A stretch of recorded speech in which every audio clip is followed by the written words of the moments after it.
Tip number 2 for if you're experiencing ringing or buzzing in your ears after being around a loud noise, and that is to avoid complete silence. So if you're trying to take a nap or read a book, or you're at work where it's quiet, or even going to sleep, you don't want to do it in a completely quiet environment because you're going to notice your tinnitus more.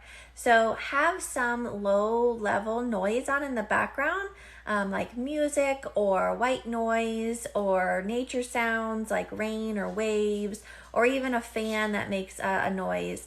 It's going to be helpful to be a distraction from your tinnitus so that it will not bother you.